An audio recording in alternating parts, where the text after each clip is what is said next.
بسم اللہ الرحمن الرحیم اللہم صلی علی سیدنا و مولانا محمد وعلی آلہ و صحبہ و بارک وسلم۔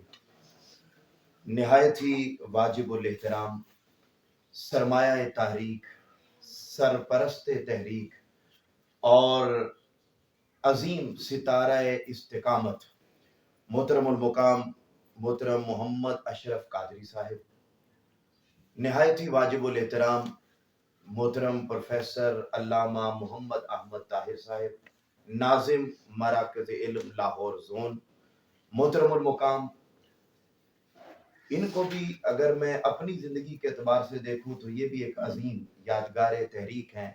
ہم اپنی اسٹوڈنٹ لائف سے جن کو تحریکی خدمات سر انجام دیتے ہوئے دیکھ رہے ہیں، انتہائی واجب الاحترام محترم محمد اصغر ساجد صاحب، اور انتہائی محبتوں اور شفقتوں کے پیکر محترم ہمارے بھائی محترم جاد قادری صاحب، اور انتہائی معزز و مکرم میرے نوجوان بھائی اور بزرگ جو یہاں پر تشریف لائے۔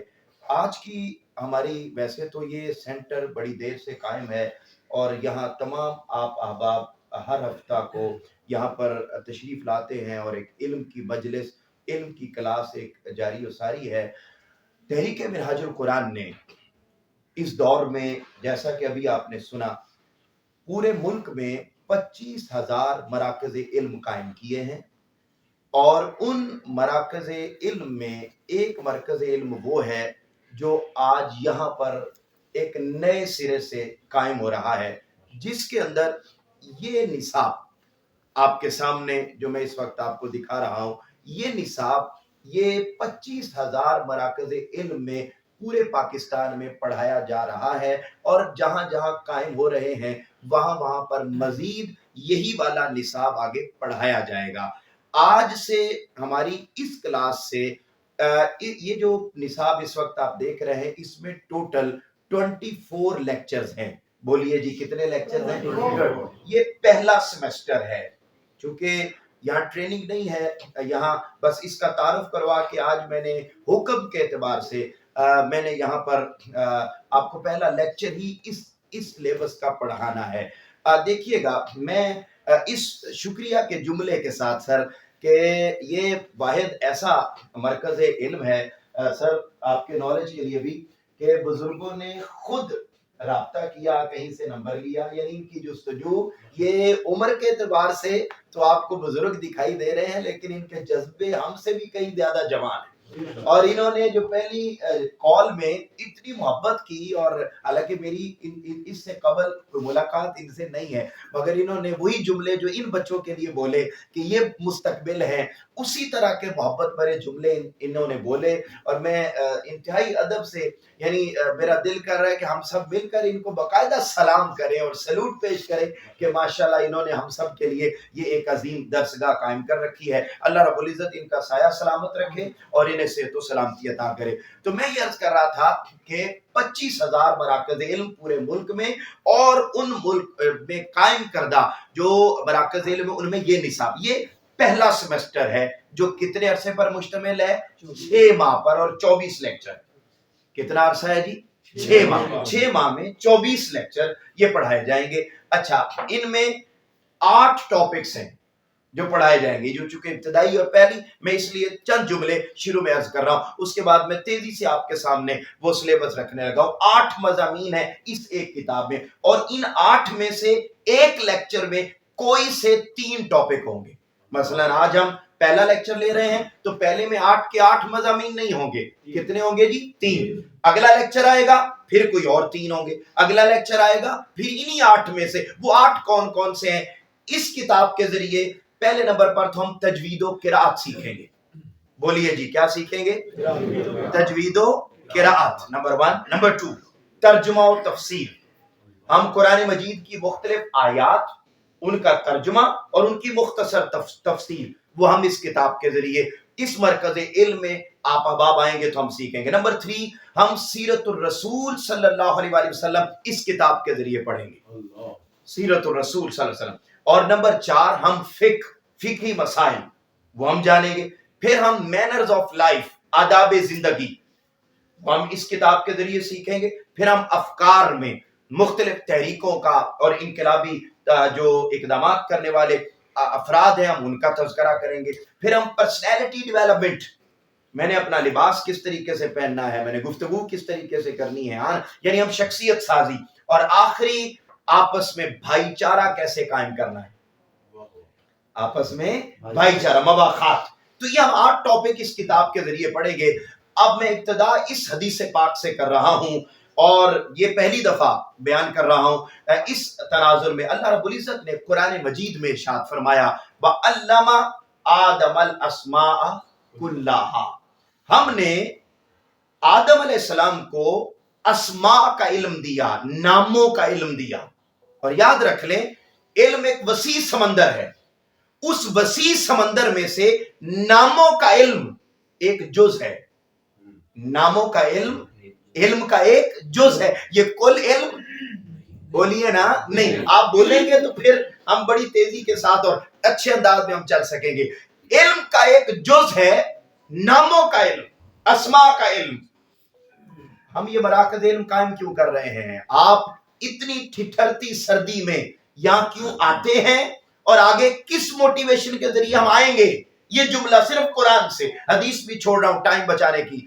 فرمایا ہم نے آدم علیہ السلام کو تمام علوم میں سے اسماء کا ایک علم دیا اور اس ایک اسماء کے علم کے ذریعے آدم کو اتنا بلند مقام دے دیا کہ تمام فرشتوں کو حکم دے دیا اگرچہ تم مقدس ہو، پاکیزہ ہو، طہارت والے ہو، میری تسبیح و تعلیل کرتے ہو، مگر اس ایک علم نے، اور علم بھی پورا نہیں، اس کے ایک جز نے آدم کو اتنا بلند کر دیا ہے کہ تمام فرشتے میرے آدم کو سجدہ کریں گے. اب یہ جملہ میرے کہے بغیر آپ کے چہروں سے اور زبانوں سے سبحان اللہ نکل آئے گی جب آپ یہ سنیں گے جو میں اب آپ کے سامنے عرض کر رہا ہوں. قربان جاؤں آمنہ کے لال حضرت محمد مصطفیٰ صلی اللہ علیہ وآلہ وسلم پر کہ آدم کو ایک جز کا علم دیا تو ملائکہ سجدے میں گر گئے، مگر جب آقا کی باری آئی تو معاملہ کیا ہوا؟ فرمایا وَعَلَّمَكَ مَا لَمْ تَكُنْ تَعْلَمْ. اے میرے حبیب ادھر آدم کو ایک جز کا علم دیا تھا، ان کی عظمت کا عالم یہ ہو گیا کہ ملائکہ سجدے میں پڑ گئے. آپ کو ہم نے ایک جز نہیں بلکہ جو کچھ کائنات میں پایا جاتا تھا سارا علم تیری جھولی میں ڈال دیا. ہم اس نبی پاک کے امتی ہیں تو آقا علیہ السلام کی عظمت اور شان کا عالم کیا ہوگا. اب یہ جو مرکز علم ہے، میں حدیث پاک بیان کیے بغیر یہ علم کی مجلس سجا کے بیٹھنا، یہ بخاری مسلم کی متفق علیہ حدیث پاک سے ثابت ہے کہ یہ علم کی مجلس سجا کے بیٹھنا یہ کچھ اور دے یا نہ دے، یہ قربت رسول صلی اللہ علیہ وسلم کی خیرات عطا کرتی ہیں. آئیے ٹائم نہیں ہے، ود ان ٹائم چونکہ ہم نے یہ اس کتاب کا میں پہلا لیکچر آپ کے سامنے عرض کر رہا ہوں. پہلے لیکچر میں 3 ٹاپک ہیں. پہلا ٹاپک ہے تجوید کا، دوسرا ٹاپک فقہ کا، اور تیسرا ٹاپک سیرت الرسول صلی اللہ علیہ وآلہ وسلم کا. اس پر ہم آج کے لیکچر کا اختتام کر دیں گے. آج جو تجوید میں پہلے لیکچر میں جو ٹاپک شامل ہے وہ ہے آداب تلاوت قرآن مجید. بولیے جی کیا پڑھ رہے ہیں ہم؟ آداب تلاوت کلام مجید. جو بھی دوست نیکسٹ ویک پڑھائیں گے وہ بھی اسی طریقے سے کلاس کو ساتھ لے کر بلوا کر ماشاءاللہ سارے اہل علم بیٹھے ہوئے ہیں، پڑھے لکھے احباب بیٹھے ہوئے ہیں اور بڑی خوبصورت مجلس ہے. ایسے مناظر لاہور میں بہت چند جگہوں پر قائدین تشریف فرما ہیں اور ماشاءاللہ ہمارے ہاشمی صاحب شامی صاحب نے نعت پاک پڑھی تو ماشاءاللہ کمال اس وقت سے ایک روحانی کیف ماشاءاللہ طاری. تو آپ سب پڑھے لکھے اور میں آپ کے سامنے تیزی سے قرآن مجید کے آداب. اب آداب سے کو بیان کرنے سے پہلے اس سلیبس میں ایک حدیث پاک لکھی ہوئی ہے قرآن مجید کا ادب کرنا کیسا ہے اور کیوں کرنا ہے. کہتے ہیں حضرت عبداللہ ابن مسعود رضی اللہ تعالیٰ عنہ بیان فرماتے ہیں کہ ہر مستحق کے ادب یہ چاہتا ہے کہ اس کا ادب کیا جائے. ہر بندہ یہ چاہتا ہے کہ اس کا ادب کیا جائے. اللہ کا ادب یہ ہے کہ قرآن مجید کا ادب کیا جائے. یعنی جو بندہ ادب کر لیتا ہے قرآن مجید کا تو گویا اس نے کس کا ادب کر لیا؟ اب قرآن مجید کے آداب بیان کیے گئے. پہلا ادب نمبر 1 وہ ہے جی فرمایا جب قرآن مجید کو آپ نے پکڑنا ہے تو آپ کا باوضو ہونا واجب ہے. کیا لفظ ہے جی؟ واجب ہے. نمبر 1. نمبر 2 اضافی تفصیلات میں نہیں جانا, جو دوست بھی پڑھائیں, بس جو لکھا ہوا ہے یہ پورا ایک لیکچر 35 منٹ کا ہے, یہ اس انداز میں تیار کیا گیا ہے, تو 35 منٹ کے اندر اندر اس لیکچر کا مکمل ہونا ضروری. نمبر 2 لکھا قرآن مجید کی تلاوت کا مقصد قرآن مجید کو سمجھنا, اس سے ہدایت اور اللہ رب العزت کی رضا کا حصول ہے. یعنی قرآن مجید اس نیت کے ساتھ پڑھنا یہ قرآن کا ادب ہے کہ میں اس لیے پڑھ رہا ہوں کہ میرا مولا مجھ سے راضی ہو جائے, اس سوچ کے ساتھ پڑھنا یہ قرآن مجید کا دوسرا ادب.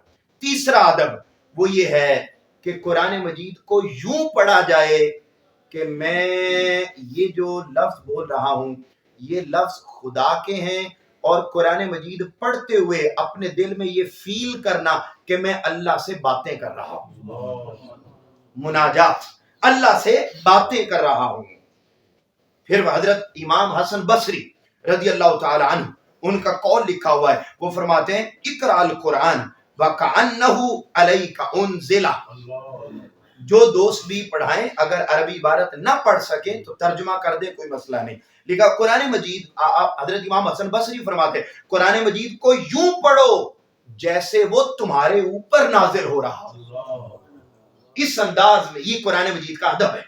ہم قرآن مجید کا ادب صرف یہ سمجھتے ہیں چوم لینا ہے یا گلاب جل پیٹ کے اوپر رکھ تاکہ ذات نہ پہنچے, ٹھیک ہے نا جی, کو پڑھ نہ لے, یا پھر ہم نے اس کو پیٹ نہیں کرنی بس. تو یہ ہم آداب یہ ہے قرآن مجید کے. پھر آگے دیکھیے اگلا, قرآن مجید کے لیے جگہ کا بھی پاک ہونا ضروری ہے. نمبر 5 ترجیحاً قرآن مجید کو پڑھتے ہوئے قبلہ رخ ہو کر پڑھا جائے, ترجیحاً, اور اگر نہیں بھی ہے تو کوئی مسئلہ نہیں ہے لیکن ترجیح ہے. پھر آغاز کیا جائے تعوذ سے. تعوذ کسے کہتے ہیں جی؟ پڑھ دیجئے سارے ماشاءاللہ. پھر اس کے بعد نمبر 7 تسمیہ, تعوذ کے بعد تسمیہ پڑھ لیجئے بسم اللہ الرحمن الرحیم. 8واں ادب قرآن مجید کا یہ ہے کہ قرآن مجید کو پڑھتے ہوئے بے دھیانی نہ آئے. ہاتھ کار ول دل یار ول, اور یہاں کیا ہونا چاہیے؟ ہاتھ بھی یار ول اور دل بھی یار ول ہونا چاہیے. پھر کہا 9واں پوائنٹ کہتے ہیں کہ دل, اچھا یہ ہمیں دل لگا کر پڑھنا چاہیے, اور آقا علیہ السلام نے منع فرمایا کہ آپ نے دوران تلاوت اس بات کا خیال رکھنا ہے. یہ حدیث پاک ہے بخاری کی حدیث پاک. 9واں ادب قرآن مجید کی تلاوت کا یہ ہے کہ آپ قرآن مجید کو اتنی دیر پڑھیں گے جتنی دیر آپ کا شوق ہوگا. آپ اکتاہٹ کی طبیعت کے ساتھ مجبوراً آپ کہیں ختم پہ گئے ہیں اصالہ ثواب کی مجالس میں, عموماً سر ایسا ہی ہوتا ہے کہ بس ادھر قرآن مجید سورہ یاسین پڑھی جا رہی ہے اور ساتھ دھیان ہے کہ پتہ نہیں ٹائم کب ختم ہونا ہے.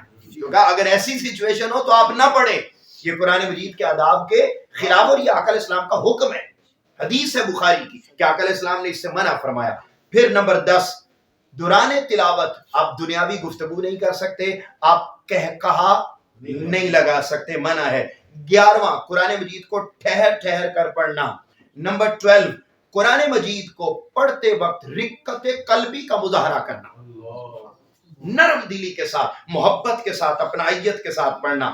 13واں قرآن مجید کو خوبصورت آواز میں پڑھنا. اور 14واں قرآن مجید کو صرف عربی میں نہیں بلکہ اس کو ترجمے کے ساتھ پڑھنا, یہ قرآن مجید کے آداب میں سے, تاکہ ہمیں پتہ چل سکے کہ قرآن مجید ہمیں کیا کہہ رہا ہے. اور 15واں اور آخری پوائنٹ قرآن مجید کے آداب میں سے یہ ہے کہ خود پڑھ رہے تھے تو ان 14 باتوں پر عمل کرنا ہے, اور اگر خود نہیں پڑھ رہے اور قرآن مجید کوئی اور پڑھ رہا ہے تو آپ نے خاموشی سے توجہ کے ساتھ سننا ہے تاکہ اللہ اپنی رحمتوں کا نزول آپ کے اوپر فرمائے. یہ قرآن مجید کے تجوید کے ٹاپک میں، چونکہ یہ پہلا لیکچر ہے، آگے تجوید کے قوانین آئیں گے، قرآن مجید کو کیسے پڑھنا ہے وغیرہ وغیرہ. ابتدائی بڑی آسان سی تجوید اس ٹاپک میں آپ کو سمجھائی جائے گی، لیکن چونکہ یہ آج ابتدا تھی تو پہلے لیکچر میں قرآن مجید پڑھنے کے آداب سکھائے گئے ہیں. مجھے امید ہے یہ پہلا پوائنٹ کلیئر ہو گیا ہوگا. آگے دوسرا پوائنٹ ہے الفقہ کا، اور فقہ میں آج کے لیکچر میں جو پہلا لیکچر ہے اس میں طہارت کی بات ہے. ایک مرتبہ ذرا ہم مل کے درود پاک پڑھ لیتے ہیں، تاکہ ویسے تو آپ ایکٹیو ماشاءاللہ بیٹھے ہوئے ہیں، ایک مرتبہ مل کے درود پاک پڑھ لیجئے.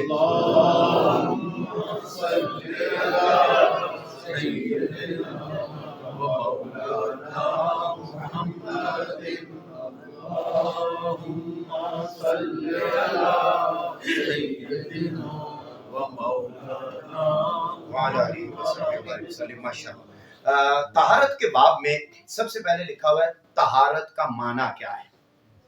کیا جی طہارت کا معنی کیا ہے؟ کہتے ہیں طہارت کا معنی ہے پاکیزگی. یہ لغوی معنی ہے، لفظی معنی ہے. لیکن اصطلاح میں طہارت کسے کہتے ہیں؟ تو انہوں نے کہا جی انسان کے ظاہر کا اور انسان کے باطن کا. دو لفظ ہیں، بولیے. ظاہر کا اور باطن کا. ظاہر سے مراد جسم اور کپڑے، اور باطن سے مراد انسان کا من، دل. اب کپڑوں کی گندگی ہم سب جانتے ہیں، اور دل کی گندگی حسد، تکبر، رعونت، جھوٹ، غرور، انا، میں، یہ جو بہت ہم نے اندر پالے ہوئے. کہتے ہیں طہارت اس کو کہتے ہیں کہ انسان کا ظاہر بھی پاک ہو اور باطن بھی پاک ہو. تو ان دونوں کے پاک ہونے کو طہارت کہتے ہیں، اور اسی طہارت کو آدھا ایمان قرار دیا گیا. ہم نے جب بھی حدیث پاک سنی تو ہم نے صرف اتنا ہی سنا کہ بس کپڑے جسم صاف کر لو تو آدھا ایمان پورا ہو گیا. ایڈا سستا بھی کوئی نہیں.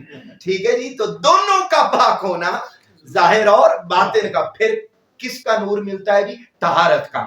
اچھا نجاست کسے کہتے ہیں؟ بالکل اس کے برعکس، یعنی انسان کے ظاہر کا اور باطن کا پراگندہ ہونا کیا کہلاتا ہے؟ نجاست. اونچا بولیے جی، کیا کہلاتا ہے؟ نجاست کی دو قسمیں ہیں. بولیے کتنی قسمیں؟ ایک ہے چھپی ہوئی ناپاکی اور ایک ہے ظاہری ناپاکی. یہ آگے کتابیں بھی آپ کو ہمارے سجاد صاحب انشاءاللہ مہیا کر دیں گے. جتنے بھی شرکاء ہیں ان کے پاس کتاب ہو تو زیادہ بہتر ہے، یہاں تک کہ آپ دیکھتے بھی رہیں اور ساتھ پڑھتے رہیں، اور آپ کے پاس پھر موجود بھی رہے تاکہ زندگی میں بعد میں بھی کام آتی رہے. تو یہ چھپی ہوئی ناپاکی اور ظاہری ناپاکی. اچھا یہ چھپی ہوئی ناپاکی کیا ہوتی ہے؟ تو وہ بڑا سادہ سا پوائنٹ ہے. چھپی ہوئی ناپاکی وہ ہوتی ہے کہ جو ہمارے جسم یا کپڑوں کو لگ جائے تو اس کے بعد غسل یا وضو فرض ہو جائے. جس سے غسل یا وضو فرض ہو جائے اس ناپاکی کو ہم کیا کہتے ہیں جی؟ چھپی ہوئی ناپاکی. اور ظاہری ناپاکی کیا ہوتی ہے؟ وہ جو ہمارے کپڑوں کے اوپر باقاعدہ نظر آئے. یعنی کچھ وہ ناپاکی جس سے وضو اور غسل ہوتا ہے وہ عام طور پر نظر نہیں آتی، لیکن وہ گندگی اور نجاست جو ہمارے جسم یا کپڑوں کو لگ جائے جو باقاعدہ نظر آئے، مثلا پیشاب ہے، شراب ہے، خون ہے، باقی فضلہ وغیرہ ہے، تو کہتے ہیں اس کو ہم ظاہری ناپاکی کہتے ہیں. اب اس ظاہری ناپاکی کی آگے پھر دو قسمیں. ظاہری ناپاکی کی پھر دو قسمیں ہیں.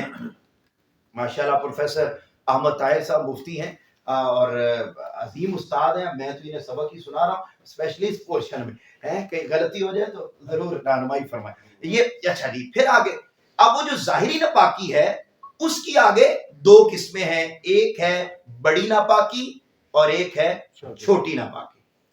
اب بڑی ناپاکی کیا ہے؟ میں پوری ڈیٹیل میں جائے بغیر صرف ایک جملہ بول دیتا ہوں کہ جو حرام جانور ہیں، کون سے جی؟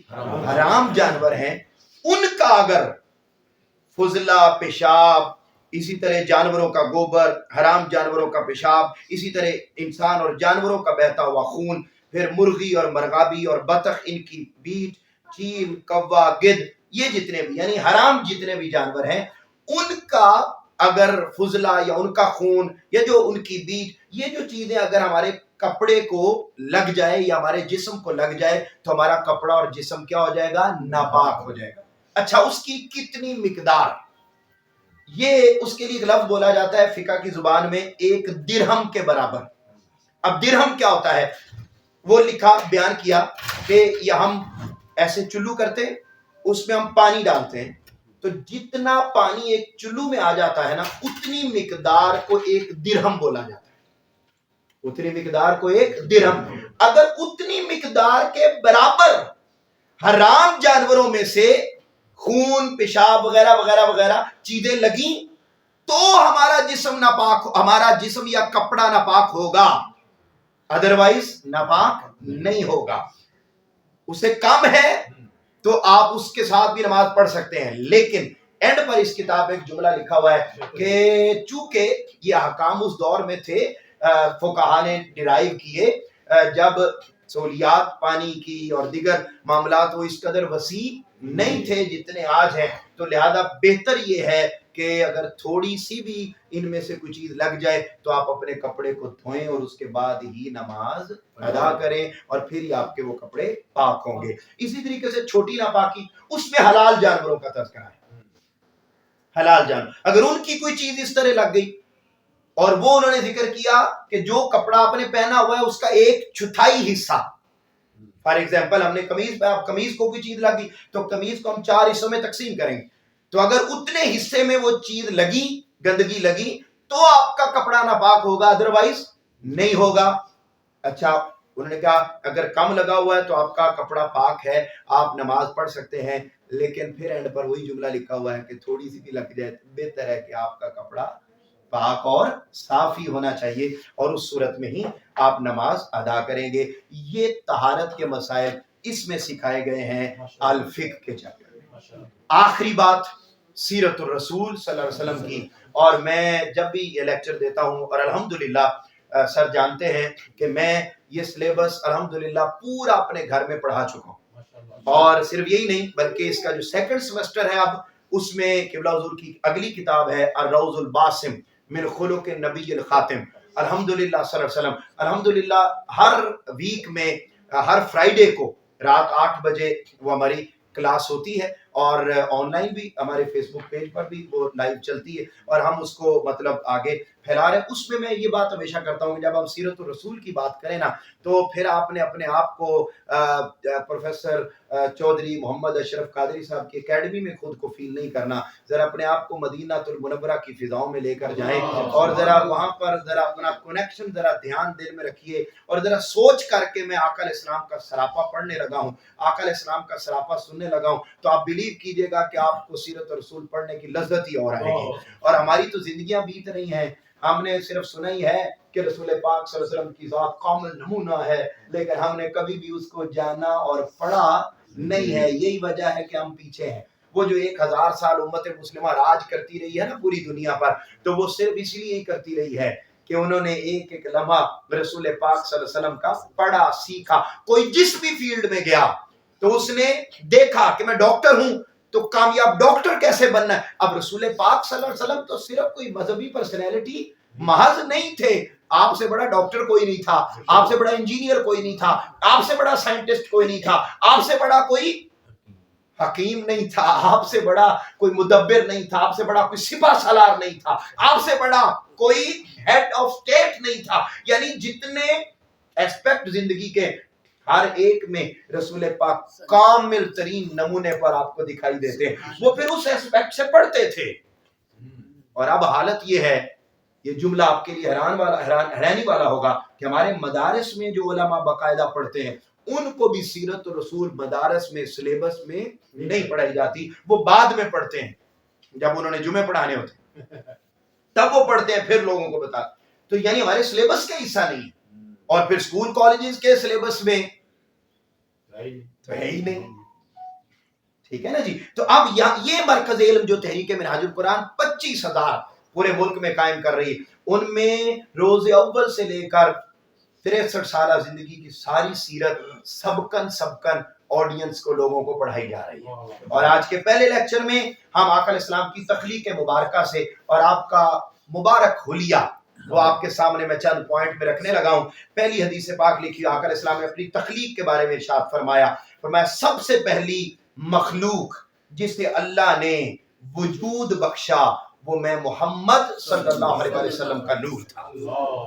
اب ذرا محبت کے ساتھ گم ہو کے دھیان میں لائیے، وہ آمنہ کا لال جن کے چہرہ انور کو دیکھ کر چاند شرماتا تھا، وہ کیسے تھے ذرا دیکھیے گا۔ پھر اگلی حدیث پاک، تاجدار کائنات صلی اللہ علیہ وسلم نے ارشاد فرمایا میں تخلیق کے اعتبار سے سب سے پہلا ہوں اور بعثت کے اعتبار سے سب سے آخری نبی ہوں۔ پھر آپ نے فرمایا میں خاتم النبیین یعنی سب سے آخری نبی ہوں اور میرے بعد کوئی نبی اور رسول نہیں آئے گا۔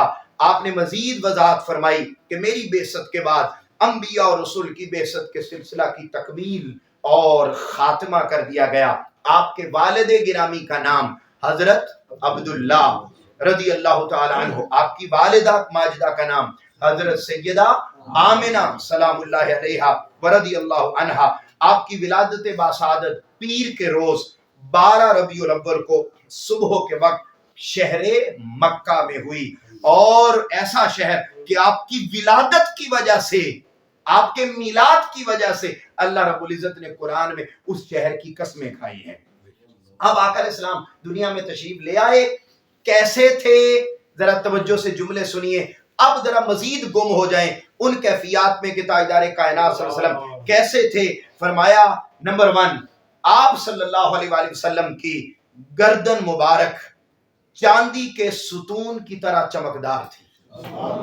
اب ایک ایک جملے پر اگر سبحان اللہ نہ نکلے یا ہم اس کو فیل نہ کریں تو میرا خیال ہے یہاں آنے کا مقصد پورا نہیں ہوگا۔ ذرا بڑی محبت کے ساتھ میں پھر جملہ بول رہا ہوں کہ آپ صلی اللہ علیہ وآلہ وسلم کی گردن مبارک چاندی کے ستون کی طرح چمکدار تھی، یہ آقا علیہ السلام۔ پھر نمبر 2، آپ صلی اللہ علیہ وآلہ وسلم کے دندان مبارک مکمل سفید اور متوازن تھے اور ان کے درمیان ہلکا سا خلا تھا، اور ام المومنین حضرت عائشہ صدیقہ رضی اللہ تعالی عنہ بیان فرماتی ہے کہ آپ جب مسکراتے تو آپ کے دندان مبارک سے نور نکلتا تھا۔ پھر فرمایا جب آپ خوش ہوتے تو آپ کا چہرہ اقدس چاند کی طرح چمک اٹھتا تھا۔ پھر فرمایا جب آپ گفتگو فرماتے تو ایسا محسوس ہوتا کہ آپ کے دندان مبارک سے نور خارج ہو رہا ہے۔